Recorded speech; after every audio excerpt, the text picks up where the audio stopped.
Hey guys, this is Kirob speaking, and today we are back in automation to wrap up the Merano OCD challenge. And what a journey it has been. Loads of videos for the competition, the original Let's Play, and of course the test driving, which went all kinds of places, especially where the cars were not supposed to go, into the walls and stuff. But yeah, overall I'm quite happy we've all wrapped this up, and so many good entries into the design competition. And I thought we go through in a bit of a celebration, bring up all the cars again, and just take a quick look, but also present to you some scores and data. Who won this whole thing? I assume a few of you might already suspect a few usual suspects, but okay, let's bring up the scores, shall we? As you can see, it has a bit of coloring here on a few names, and I want to clarify that. So we do have a winner, and that is with 70.5 points in total, MGR 99. And he managed to score an average score of 7.05. That is really high with how, let's say, stringent I am with my scores. And the best scores he got was, or the overall best score as well, was an 8. And you can see the only other person who went on with an 8 was Esdem. And that is also very impressive. In case you were wondering, I mean, Esdem didn't quite submit as many cars, so he only scored a 40.5. But his average score was quite up there, 6.75. Beaten by our second place finisher, who is BF9438.7 with 61.5. So that might be a fair ways off, but if you look at the average, yeah, the average is not that different. 6.83 points. Very nicely done. And then, well, we do have the worst car in here. Question mark. A 3.0 was as low as I went. I think that was probably quite lenient on my part. But anyway, there's one more category in here. Wait a second. Here we have... right. We do give out the award for the most... the most consistent as well. And that reward goes to Mycon P7. Congratulations. You not only did you score really well, you also were the most consistent among those who have handed in the most cars. Apart from a second, a very close second here, shall be named Infinity, also with an extremely low standard deviation on scores. Very nicely done, both of you, although Mycon P7 was on a higher level with his average score of 6.1. And yes, that honor goes to him. So we have our top 3, MGR, BF94, and Mycon P7 on a 3rd place overall. And then on the average scores, we have the podium of MGR, BF94, and then Esdem. And really well done to you. And let's take a look now, before I ramble on too much about scores and standard deviations. Very intriguing, Killer Rob. Let's dive in here, and there was a little thing I wanted to do.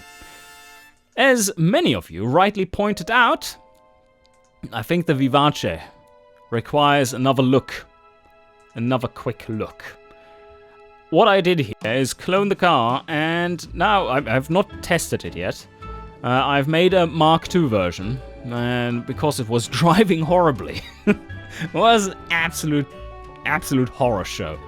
What a shit car it was to drive, at the limit, that is. And I did sacrifice a little bit of score, not much, like 2 points or something. Can't even remember. Wasn't that much. But what I did is, yes, here, first change from open diff to viscous limited slip diff. And I'm not going geared because I do want to keep this one very, very budget, after all. So viscous is well within reach. Material costs aren't that much higher, and the engineering time is one of the more lenient ones among those differentials. So that is alright. And then I went up with the rear tire width by 20 mil. So that has made it such that our sportiness rating has dropped quite a bit. And the steering behavior has dropped quite a bit. Let me show you. So from here, 143.4 to there. So we haven't sacrificed that much. We've gained a bit of drivability though, which is good. And we have slightly less wheel spin because of the extra grip due to the limited slip diff. And that should come out in the corners especially. So I'm looking forward to that. Also, I think did I tune this a bit more? Probably not. No, I don't think so. Anyway, this one is saved. I'm going to export it so that we can have another quick test drive in BeamNG. And then the other very questionable one was the Merano Verdini. Although, that one doesn't have an easy antidote to its terrible driving behavior. And the only thing that I was able to do here is, well, look at these differences. Well, I have tuned it differently. It was going from 417 points, I believe it had, in Sandbox here in this circumstance. 417 points down to 386. You could say that, well, doesn't really matter. I mean, it's still phenomenal. And you would be right about that. But going from 41.5 to 37 sportiness, well, it's kind of switching with drivability, isn't it? Anyway, so I've dropped the front tire size slightly, and I hope at the extreme that gives it a little bit more leeway when it comes to oversteer, because we don't have anything in the ways of differential I would want to put on there. Automatic locker, excellent stuff for straight line performance, not so great for cornering and cornering behavior. And then I've given the suspension a slight retune after that, but only ever so slightly. So I'm looking forward to trying out these two really soon. But first, before I meet you in BeamNG Drive, let me put up some nice little collage and some beautiful music.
Alright, here we are in BeamNG. I hope you enjoyed the beautiful photos of all the winning contestants.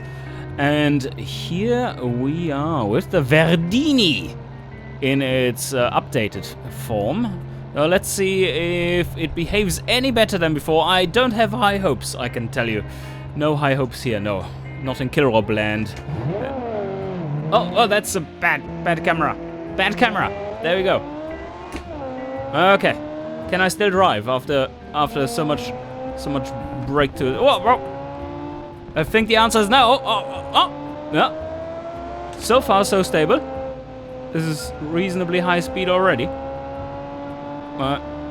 This is such a good car, though. Yeah, well, so far, so good. Whoa, okay, under braking still, handing its ass to me. And, up. Oh, that's neutral. Well, it's driving well. Maybe the changes did help. Maybe the changes did indeed help. So, while we are watching... Oh, this is good. While we are watching this, what is going to happen... I hope you can hear me. I've lowered the volume quite a bit. Fourth. Oh, no, wait. We have to have the high-speed test here. High-speed test coming. Is it capable of not killing me? No, it's not! Holy, no. Oh, this is all under control. It's all under control. This is all planned. That was all planned, of course. So now we are at the correct speed for the next corner. So yeah, we have not... I went in there pretty aggressive, I have to say, but this is also slightly oversteery. Woohoo! Hello there. So we have not fixed the issue, but it seems like it's driving a little better. Don't really dare to go back to the original, though. So I'm going to include both the revised version and the original one in the car pack, in the Merano car pack, and that is what I want to talk to you about. The Merano car pack is now available with all the winning entries, as well as these two extra entries, the variants, and that is available in the competition hub. It is linked in the description down below, and I hope you give these cars a go and see if... No, not if. How many laps it takes you to get a better time than I did, for the various cars. You've watched the episodes, so you know what was going on? Oh, yes. Killer Rob, stop rambling. Shift down, please. Okay, here we go.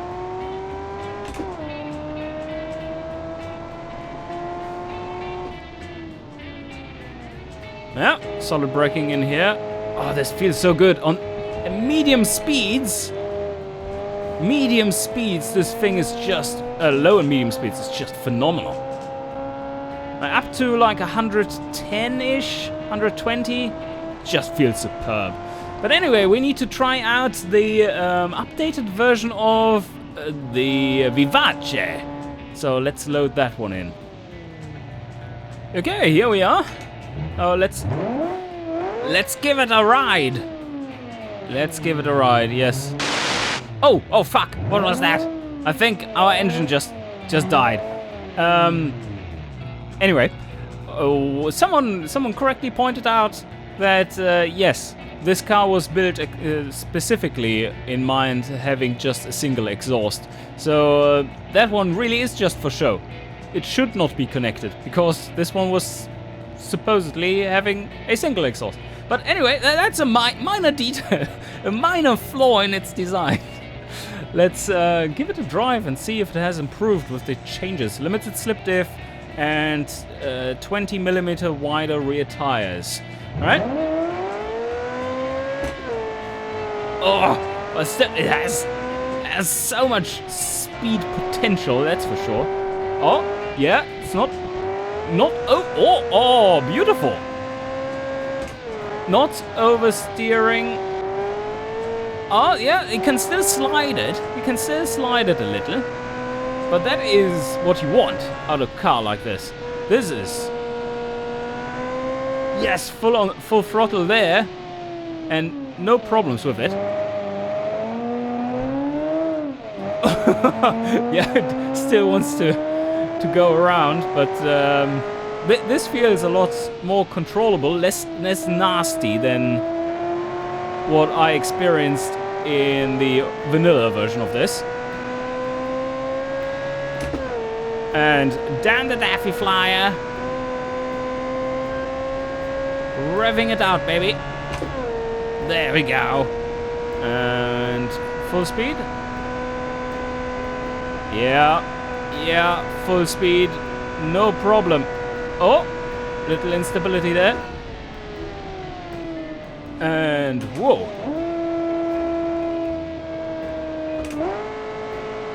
Here we go. I even shifted down. Ah, that was a test. So it still flares on you. I just punched the throttle there. That was like maximum throttle on exit. Very abrupt too. And then it still wanted to go away, but that's perfectly fine and expected. It should do that. If it didn't, then I would be a little disappointed, because that was just bad driving or hooligan driving. And if you want to do that, then you should be able to. So overall,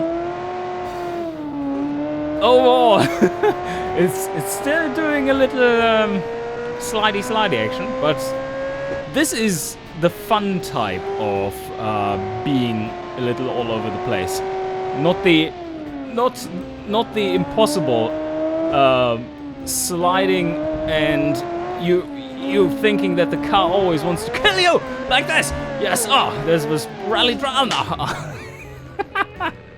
Perfect way to end it. So no, I think this one has improved a lot. I actually think this one has improved a lot, especially with its new design feature of the asymmetric front. This is a really good car now. Should have thought about that, but you know, when you're so focused on min-maxing in automation, you can leave out the open diff, leave the open diff and disregard the limited slip diff, because to straight line acceleration it doesn't make that much of a difference. But of course, if you have to drive it, you look at it very differently, and that has taught me something that I need to take a look at in automation. Maybe the sportiness aspect, or even drivability aspect of the differentials needs to be buffed a little, because they do make a lot of difference in driving. So, especially powerful cars. Somehow this needs to be linked though, so will be interesting to see. That will be interesting to see. Anyway, back to automation. And back in automation, I want to take a quick look at some more statistics.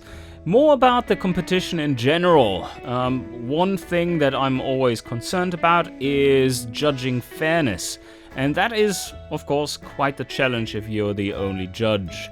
And one method that I like to employ to test if at least there is no specific bias, or at least the scoring is consistent, is if the score distribution is basically a Gaussian distribution.